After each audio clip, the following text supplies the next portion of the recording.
Okay, everybody knows you're being recorded, and that includes the chat. And that means that after this presentation tonight, if you'd like to look at it again, or you know someone who might enjoy it, it will be recorded and it'll be posted on our, can't remember the darn name of the place. Huh? Website. Huh? The website? No, well, we'll have it on the website so you can get to where it's posted, not to worry. And you can watch it again if that's of interest to you, and I think it will be. And it gives me great pleasure to introduce our speaker tonight, who still has her Christmas tree up to make everything festive. This is Maeve Bassett, and she is with the San Antonio Botanical Garden and knows a lot about this ethnobotany and the appreciation of native plants. She was born in Salt Lake City, Utah, but she didn't stay there. She was galloping around the country and the world with her parents, who are anthropologists. And she told me her mother was actually in Petra when the Gulf War started, trying to figure out what was going on. Now, this unique upbringing fueled her interest in learning, and especially about plants, the environment, and cross-cultural foodways, which I'm anxious to know exactly what that means tonight, Maeve. I hope you make that clear. And these interests have led her through, she has done some very interesting jobs. She worked at an African-American art museum, New York Botanical Garden, a Chinese tea company, and she managed a refugee health program. That is very interesting. She received her Master's of Applied Anthropology from the University of Maryland, College Park in 2020, with a focus on applied ethnobotany. She completed her thesis at the San Antonio Botanical Garden, and after her graduation, she was hired as the Conservation and Volunteer Program Specialist. She's got a big job there too. She manages all adult conservation education, the volunteer program, and supports adult education and garden interpretation. I'm sure she stays very busy in all of that. And she still has time to explore and facilitate the relationship between plants and people through her research, writing, program development, and interpretation. And tonight, she's going to introduce applied ethnobotany as it's practiced at our own beautiful, wonderful San Antonio Botanical Garden. And the whole idea is to get a greater appreciation for plants. They're the basis of our food web, we all know that, but especially the often misunderstood and underappreciated Texas native plants. I asked her what plant was a fascination to her here in this area, and she said the mesquite, which is also a very misunderstood and unappreciated plant here in this area. So we're going to learn about the historical and contemporary relationships between a variety of Texas native plants and the importance of these plants to birds and butterflies. Now, one more thing, we do have, after this, on March 1st, Tuesday, March 1st, from 9 to 11, we have a field trip to San Antonio Botanical, and it is approved for Master Naturalist training, but it's only open to those who register. And the registration is on bearaudubon.org. And I will tell you, there's very few places left. So after the presentation tonight, you want to get on Bear Audubon under outings and sign up, because you'll get to walk through the garden with Maeve and find out even more by asking lots of questions as we go along. So with that, I'm going to sign off and turn it over to Maeve and learn along with you, rest of you. Thanks, Patsy. And yes, go Terps. I saw there was another UMD person, which is pretty exciting. Okay, let me just share my screen. So if any of you are like, oh, I'm at the Botanical Garden all the time, and I have no idea who this person is, I don't really blame you. I've had to spend a lot of my time in my office working, doing all those things, and I do love them. But I'm excited because hopefully coming up soon, we're going to be hiring a full-time volunteer manager, and I'll be kind of able to give them some of those responsibilities and really start focusing on the things I really love more. And being out in the garden and actually being able to interact with people besides just through a screen. So my topic today and tonight is on ethnobotany and Texas native plants. First and foremost, what is ethnobotany? So it's not a very common term anymore. It actually kind of had a short life. And it's something that a lot of people do and very few people do exclusively. So that's why you don't really hear it anymore. But it's essentially the study of the relationship between people and plants. And a lot of people view this as historical relationships. So how indigenous people used plants for medicine or ceremonies. And all of that's really interesting to me. And I love diving down into old records. If you've been to my office, all the musty old books from the garden got moved in there, and I absolutely love it. But I also love looking at modern day relationships and connecting those two. How did we get from point A to point B? And then I apply it. So I see how I can maybe use this knowledge to do something cool with it or address an issue. And so I've got a few examples here, for coffee being one of the main ones, as probably most people on here have a chemical dependency on a plant pretty much every single morning, whether that's coffee or tea or even sugar. And you also might have some perceptions about Brussels sprouts. Luckily, it's changing very much. A lot of people are actually starting to like them again. But for a long time, most people hated the smell and the taste, the idea of Brussels sprouts. And often that's because their grandma used to boil them and make the entire house smell like farts. I remember my aunt apparently used to cry on the corner of our street every time my grandma would make Brussels sprouts. And that's a relationship with plants. You also have fun things like, if any of you have ever salted your grapefruit or heard that phrase, that originated during World War II, when the grapefruit industry went into a complete panic because of sugar rationing. And at this time, nobody bought grapefruits unless it was to pour a bunch of sugar on it.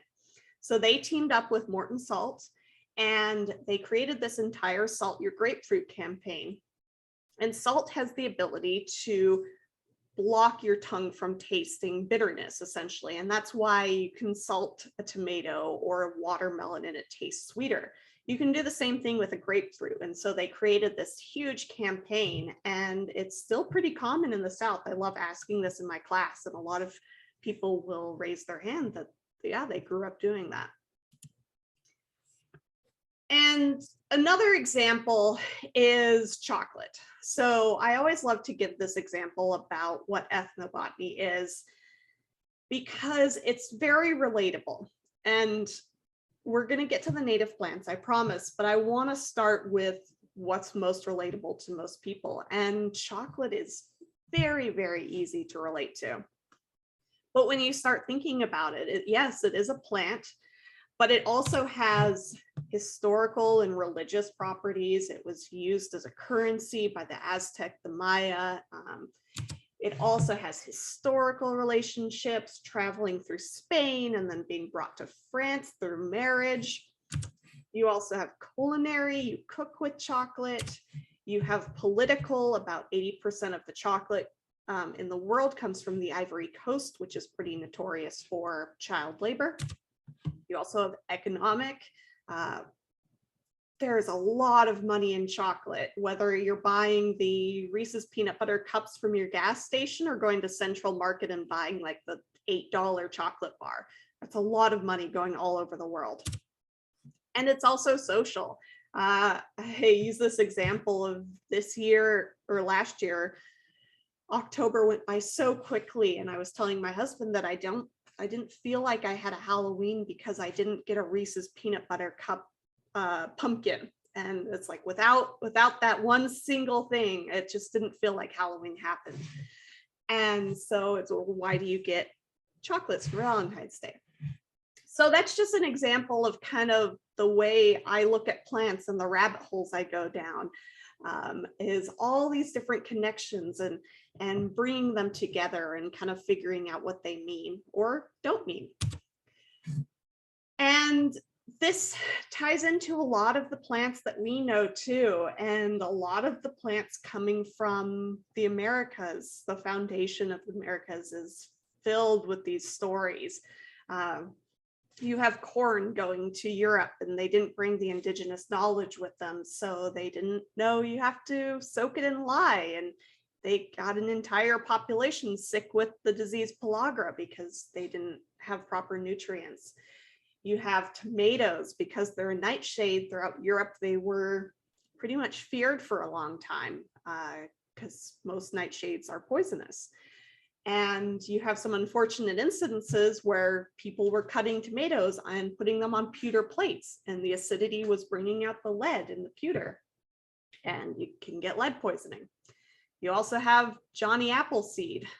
John Chapman was his actual name, and he was planting apples to create cider because if he planted on that land, he owned it, and then 3 to 5 years later, he could sell it to pioneers coming in, and they were absolutely happy to already have land with established trees on them that they could make cider and not get sick from the water. And for a more local example, when I first moved to San Antonio, I really wanted to learn about this city more. And so I decided to really dive deep into what is Tex-Mex. I know that sounds weird, but Tex-Mex is something that everyone in San Antonio seems to know what it is, but nobody seems to super be able to define it. And it's both loved and hated. And so I looked at the history of San Antonio through Tex-Mex. And one example is you have the indigenous people who are growing and using corn in this area. Spanish missionaries come in and they're promoting wheat over their pure Christian wheat, they called it, over the more heathen, their words, not mine, corn. And so they promoted wheat, but they didn't have mills. And so the women had to still grind this wheat on a mano matate. And when you do that, you can't get it fine enough to really make a bread. So you make a tortilla. And it's through this that we get a wheat tortilla, essentially. And that's this interaction between cultures is how we got one of the staples of Tex-Mex. So I'm kind of giving you a little deep dive into my brain to how I think about things and how I go about things. And as I said, the rabbit holes I go down. But when I started this job, I really got into focusing and thinking about native plants. And a lot of that's because it's easy I always like a challenge. With chocolate, it's pretty easy to get people thinking about it. And it's like, okay, yeah, I know all these things. But with native plants, especially Texas native plants, they're shrubby, scraggly, pokey, bitter. So it's a lot harder to get people to really start appreciating them. And I wanted to do that. And you have all these plants that have really, people in Texas have just created vendettas against them. Top one, you have mountain cedar, which, yeah, I'm congested right now. I live on a diet of Zyrtec D. I understand the hate for this plant. But you also have mesquite too. And I love this bottom image that I found where it's putting mesquite tree on the same line as poison ivy, poison oak, and kudzu, which are 3 just horrendous plants. And the fact that mesquite was on par with those, I really was fascinated by it. I'm not going to talk about these two in particular, but one of the really interesting things to me is that these are both devils of our own making. So neither of these trees were that prolific when the indigenous people were first here, but when Germans and Europeans started settling in the hill country, they had very aggressive agricultural techniques, and it just wiped out a lot of the topsoil, and it created a perfect environment for these two trees. They didn't have to compete with the grasses. They had roots that could really easily deal with that, and they were super adapted to surviving, and they've just taken over to the point where we hate them. And so that's just kind of one of the examples about taking a plant maybe that you don't like, and then you can still not like it, but maybe you can have a little bit more respect or appreciation. I know it's a stretch sometimes, so I'll move on from ash juniper and mountain cedar before you all start logging off. But one of the other things with the challenges of native plants is there's a lot, and it's really working with people, especially in a transient city like San Antonio, where you have a lot of people who have never gardened here. And so there's a lot of limits to people switching over to native plants. And that's just even if you're a homeowner. So if you do have a home, you have to find the plants. That means probably not going to Home Depot or Lowe's. So where do you go? New gardening habits. I very much had to learn not to water in the winter, even though the plants were still alive. That I've definitely rotted some roots here. And then also perception. You have people want roses, especially if you grew up around roses, or hydrangeas, any of these plants that you might not do so well here or need a lot of water. You also have HOAs. I'm going to leave it at that before I say anything mean about HOAs, but also social. It's what do your neighbors want? What do people think looks pretty? All of those are challenges. And so getting different appreciation for native plants, that's kind of my goal, is to subvert these. And there are a lot of amazing people out there, a lot of people I recognize, Julie Strepik and Patsy and all these people that do tours at the garden and talking about how amazing these native plants are for local insects and birds.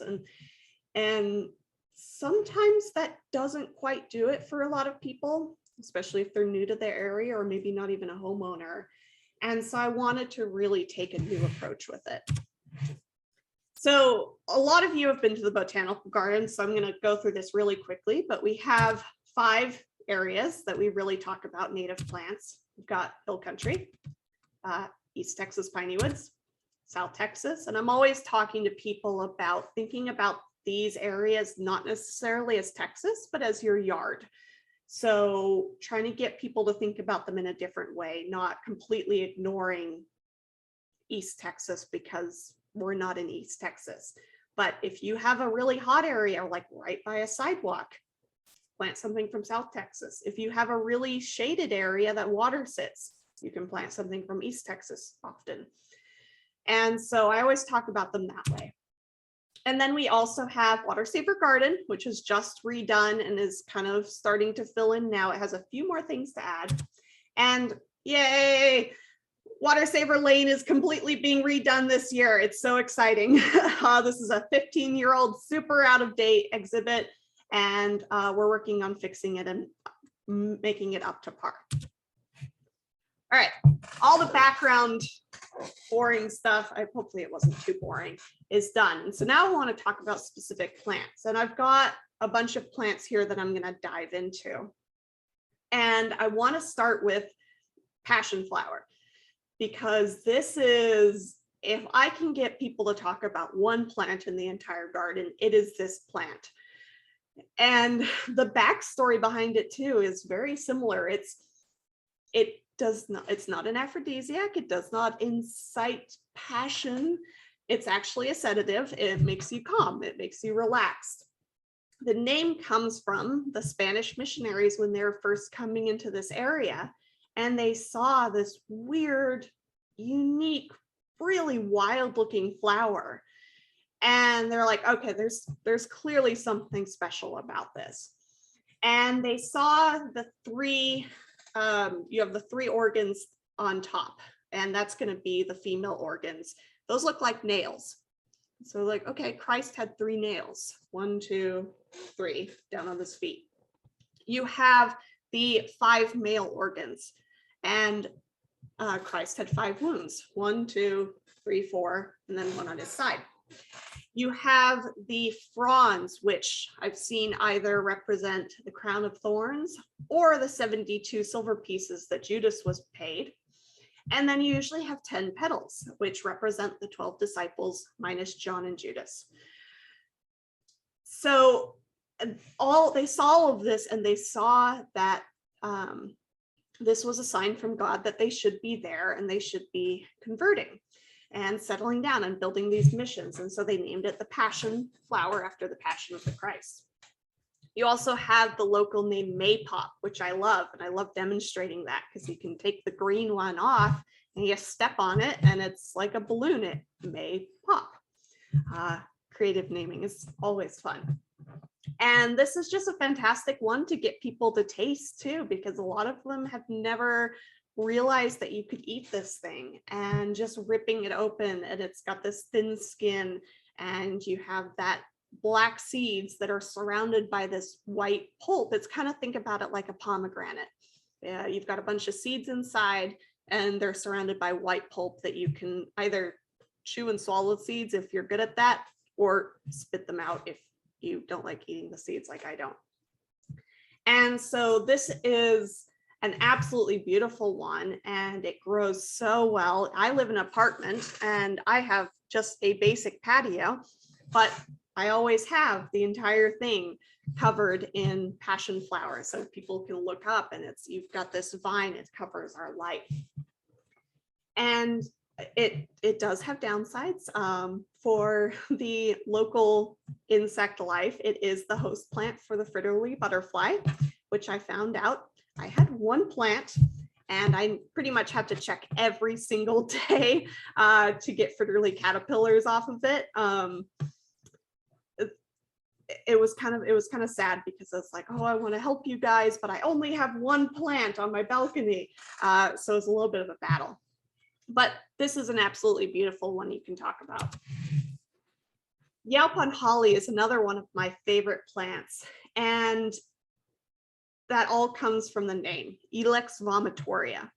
So it is the only plant native to North America that contains a significant amount of caffeine in the leaves. And it was used in that top left image. You can see it was used by pretty much, that's its range, and pretty much every indigenous tribe that lived in the areas where it grew used it in some way. And this was a major export to Europe for a really long time. It was called Appalachian, it was called Indian chocolate. Everybody in Europe had a different name for it. And it was kind of fell out of favor when Camellia sinensis teas took over in Europe. But then when we threw all that tea off of the ships in Boston, we realized that we didn't have a caffeine source. And so it was rebranded as Liberty Tea, and it became popular again until you had plantains arising and you had a middle class. And so people decided that they wanted the fancy stuff from Europe again. And so it kind of fell out of favor. And it's being revived again. So it goes in these cycles as people are really appreciating native plants again. So the name. The original story that most people believe is that when indigenous populations were going to be doing ceremonies of some sort, they would often do purging ceremonies. So you're getting anything unclean out of your system. And this often included vomiting, and they associated this black drink that they were drinking, which was the yaupon, with the vomiting. That is the common story. The one that I believe more is it was originally named Ilex cassina by Carolus Linnaeus, and it was William Ayton at the Kew Botanical Garden, who was a very, very good friend of the East India Trading Company that named it Ilex vomitoria.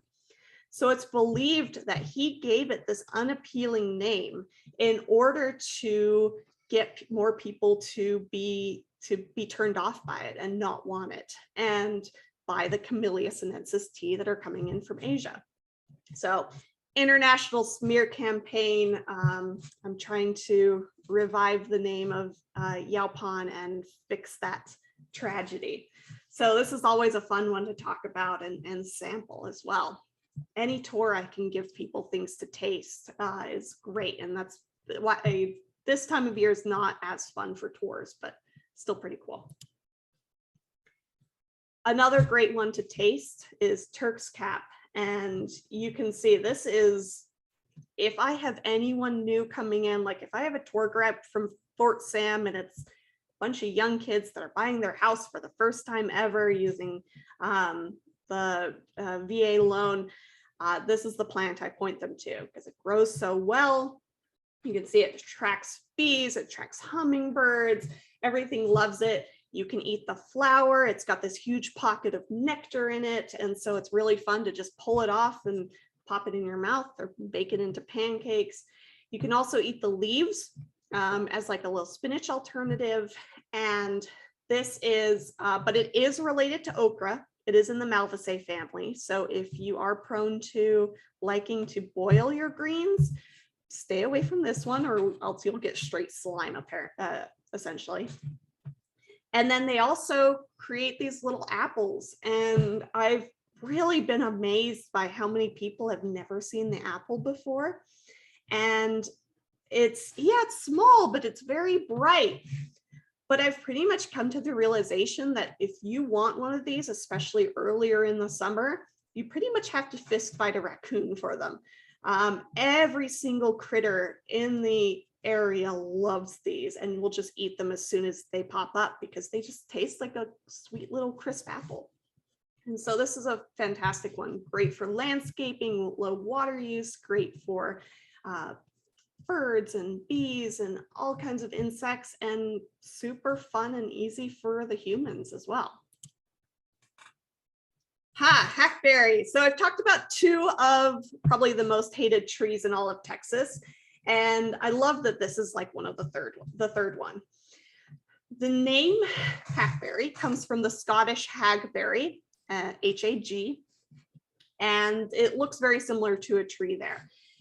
And I always tell people to remember it by, hags in stories or lore, witches, warty skin, warty bark.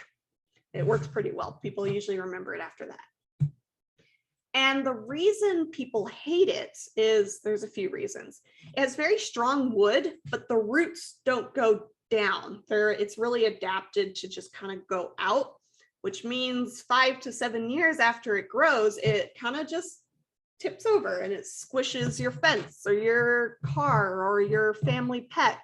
And it's kind of unfortunate. So it falls down pretty easily and it creates these little berries. These little fruit, and it creates thousands and thousands and thousands of them. And it has a very high fat content, and fat is very hard to come across in the plant world. So you have avocados, you have nuts, but there isn't a lot of fat in plants. And so birds love these. It's either helps them migrate, it gives them the energy to help migrate, or if they're going to hunker down here for the winter, it gives them that nice extra bulk in order to keep them nice and warm. So they eat all the berries and then they sit on your fence line and then they poop out all the seeds, and then you get 3,000 hackberry seedlings along your fence line, throughout your yard, and it's an ongoing battle. This is one of the ones that's very hard to win people over with. This and ball moss are two of the battles that I don't think I'll ever win. But one of the cool things you can appreciate about this plant is because of that high fat content, it was very important for humans, especially early humans of this area. If it's a bad hunting season, you can still grind it up and get all those nutrients in that fat. There's also some initial research that the human species has gone through about 7 ice ages. And of all the areas where humans have continued to survive through those ice ages, there's different species of hackberry. And so they're theorizing that hackberry is one of the species that helped the human species survive through these colder periods. One of the unique things about their design is that the berry is, you think of it like a peanut M&M. You have the big seed in the middle, you've got the fruit around it, which tastes like a date. It's actually really pretty tasty, I like it. But then it has this very, very thin shell around it. And that thin shell helps the fat from going rancid, so it can actually be preserved and stored for a lot longer than a lot of fats normally can.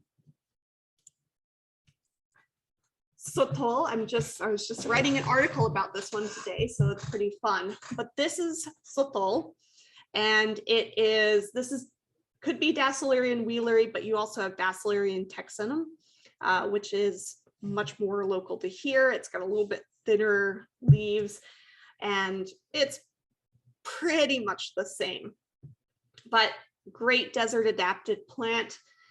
And one of the really unique things when it comes to desert regions is how humans have adapted to using these plants that really don't want to be used. These plants have undergone millions of years of evolving just so that they don't get used, and those spines pretty quickly tell you not to use it. But it's super, super fibrous, and so it can be used for weaving. But just like an agave, it's got this beautiful core in it, and the core can be roasted, but it can also be fermented into an alcoholic drink. It's very similar to pulque, so kind of like a 4 to 6% alcoholic drink.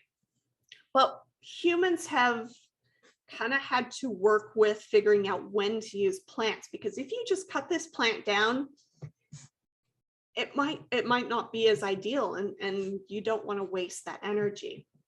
So they realized that right before a desert plant like an agave or a sotol blooms, it kind of builds up all these starches and these sugars. And that's in order to produce enough energy so it can build that big stalk, and it can make the flower, it can make the nectar to attract its pollinators, it can make the pollen or the ovaries, whatever it needs to make, whether it's a female or a male. And that's a lot of energy. And so it saves it up and so that it can do that. But humans realized it's saving it up, it's about to bloom. This is the most delicious, this is the most nutritious time to harvest it. And my number one rule with ethnobotany is if something has sugar and or starches in it, people will ferment it at some point in history. Pretty much just because most of history, water is unsafe to drink. Also select times in Texas when our power grid goes down. But so they could roast this, and you also have quids in the lower Pecos, where just like an artichoke, you can see the leaves and where they've attached to the core, and they would actually scrape it off with their teeth, and it could be dried and formed into a spoon as well, where it gets its name. So very cool plant. And if you've gone up to Dripping Springs, we have our own version of sotol, which is the state drink of Chihuahua, Mexico, and a few other places. So kind of like an in-between a gin and tequila. It's pretty good. And I want to end on this one plant because chiltepine is probably one of the most important plant contributions to the entire world from this area. And I know I probably have a few people on here that are wanting to argue about the name, but I'll go into that. So you have chiltepine, you have chili piquin, piquino pepper, cayenne pepper, bird pepper is one of the main ones. And this plant originated in Bolivia about 6 million years ago. And I usually talk about it as chiltepine being the first one, the original one. And that's going to be the smaller fruit. So chili piquin has been a little bit selectively bred for it to be a little bit bigger. But tepine comes from the Nahuatl word tecpin, which means flea. And that's partially because they're small, but partially because the heat comes and leaves very, very quickly. Nowhere near fast enough for my good Scandinavian Irish blood. I've eaten one of these and it was bad, but compared to a lot of peppers, it goes pretty quickly.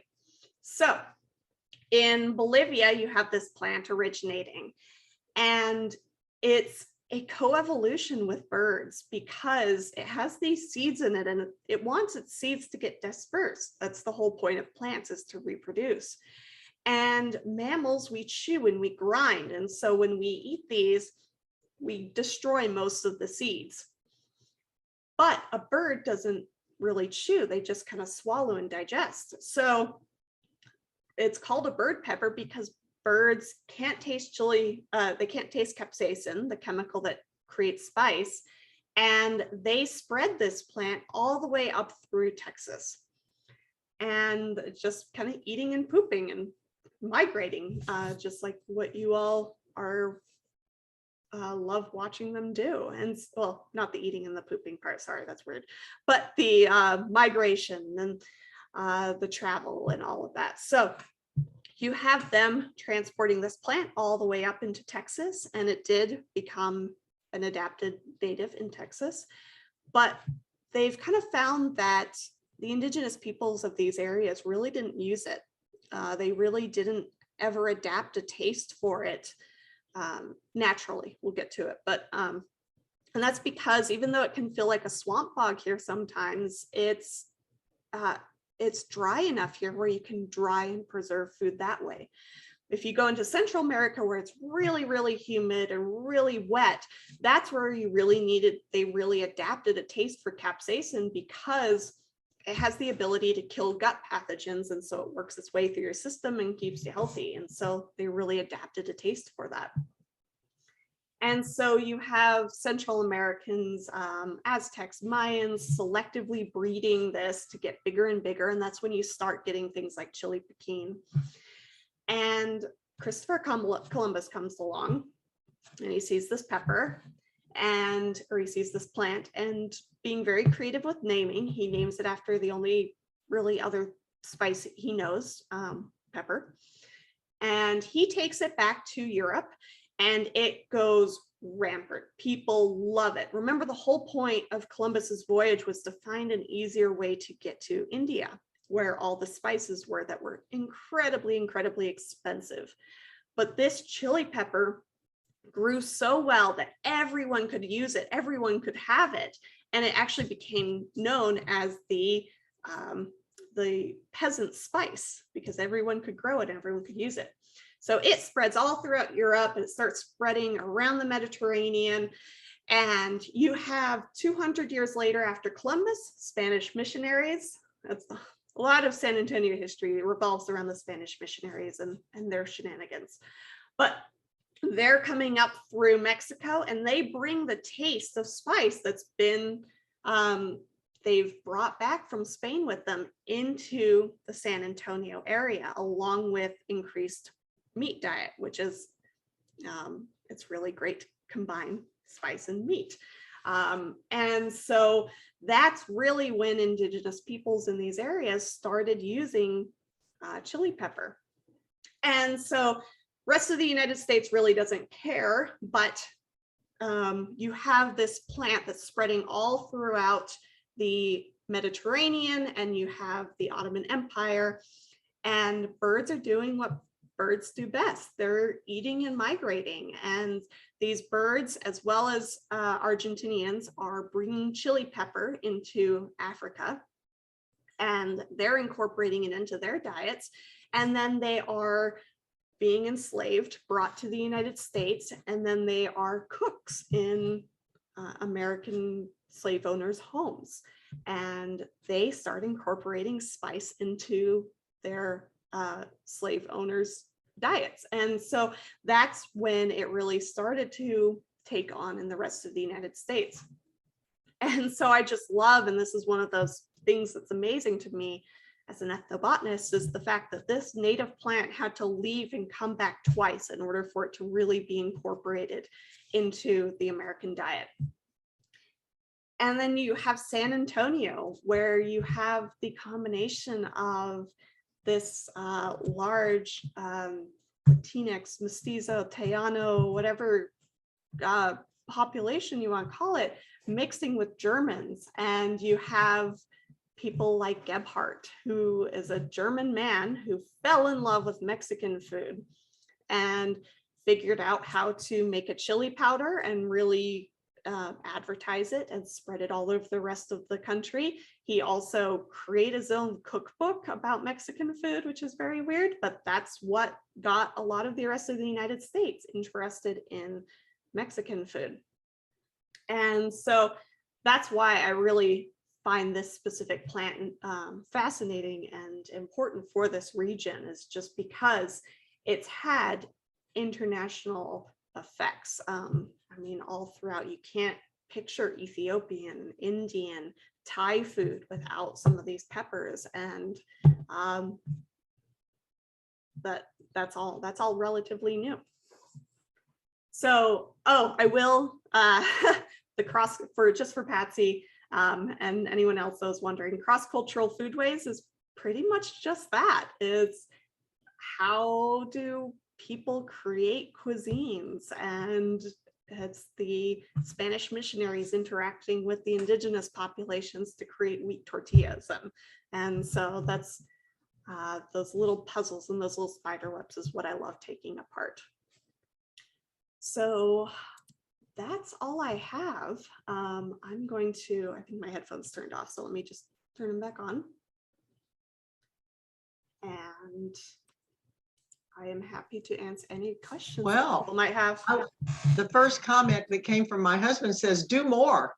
I want to know more." So I hope we will listen to more of these wonderful stories when we're on the walk at the Botanical Garden.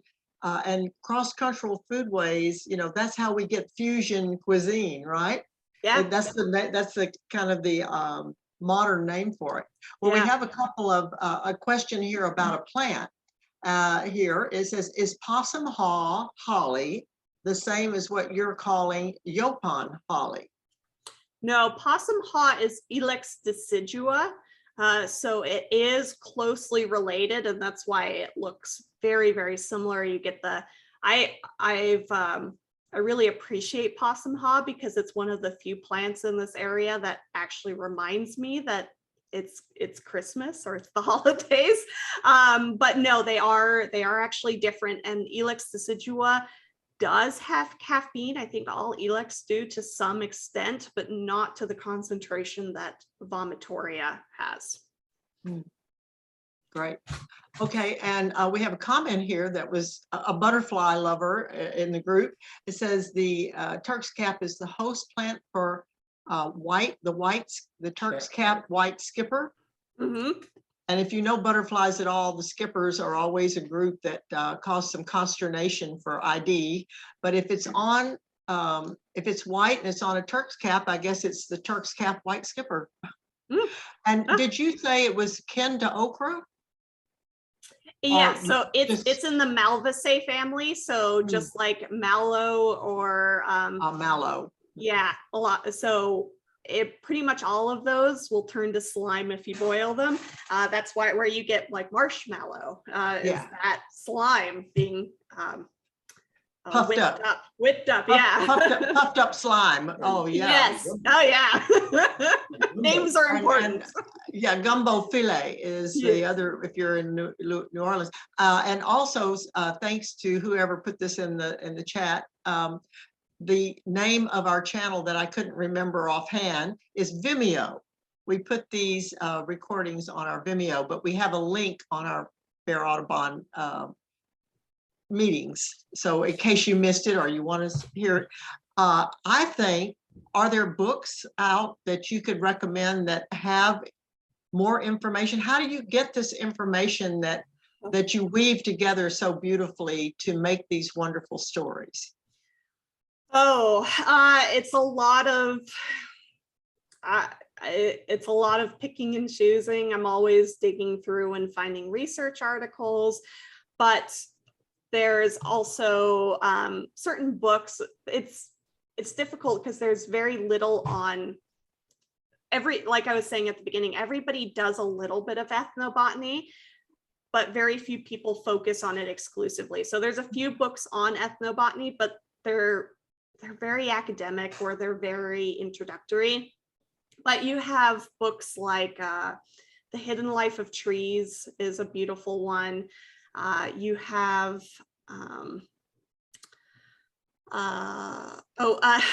if you guys like very weird books, there's a book called Mesquite, An Arboreal Love Affair, and it's by Nabhan. He's one of the premier ethnobotanists of the American Southwest, but it's very weird. The entire time he's essentially, it starts with him passing out in the Arizona desert and waking up, and he is hallucinating that he's turning into a mesquite tree the entire time. So it's very, very weird. But you also have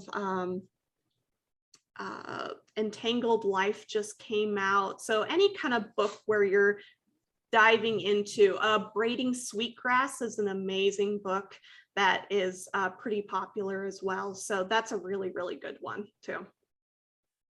It's just fascinating. I have a library in my office. I bring in all my personal relevant books as well. So if you, anytime I come across an interesting article, I print it out. So you're always welcome to stop by and just look at what books I have too.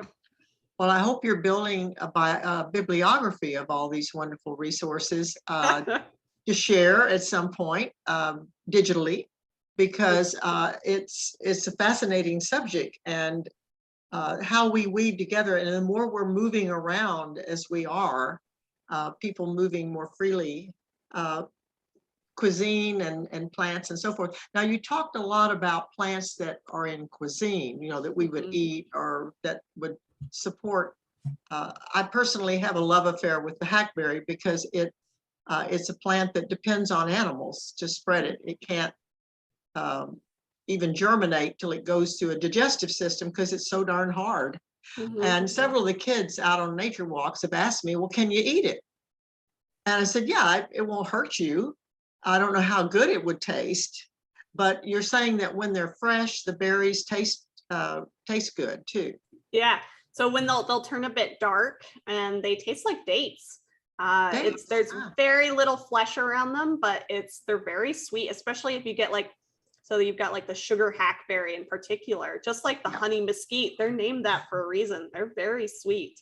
So yeah, it's very tasty. Well, it's just the tip of the iceberg, I'm sure, that you were able to share. If anyone is on the program tonight and I don't have any more questions in the chat. If you have a question or a comment, if you would like to unmute your microphone and ask or make the comment, we'd be happy to hear what you have to say. Anybody? I also do if anyone. People are shy. People are shy. And you don't have to ask now. I'm always doing workshops and presentations at the garden, including a monthly ethnobotany of native plants walk. So if you have questions for me later, you can always join. And if we would like to email you with a question, is that a possibility? Yeah, absolutely. I'll put in the chat my email. Okay, and when we share the video, we put comments like that in the introduction of the video. So if you don't mind, I'm sure that somebody's going to get off the call and they're going to immediately think of a question they wish they asked. Oh yeah. The way it worked. And I want to reiterate again that if you haven't signed up for the walk on March 1st, it's a beautiful opportunity. We're meeting just outside the entry, is that correct? And you'll meet us there and take us on. It's from 9 to 11. And I'm sure that we will, that's the time I was given. Yeah, 9, usually they're about an hour and a half. Okay, great. Yeah. So if you haven't signed up, be sure and do that, and you'll get some more of these wonderful stories. And I'm sure as walking through the gardens, we'll see plants that we want to ask questions about and just learn a little bit more as we go along. Do you have any plant that you would say, I know you mentioned Turk's cap is good for all plants and animals, and are there any other like stellar plants for pollinators, hummingbirds and butterflies and so forth? Just a minute.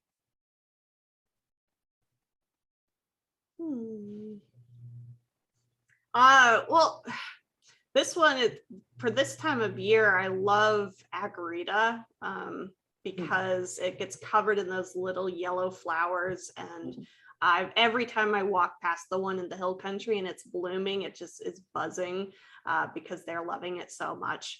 Yeah. Yeah, so that's the first one that comes to mind, but it's also been a long day.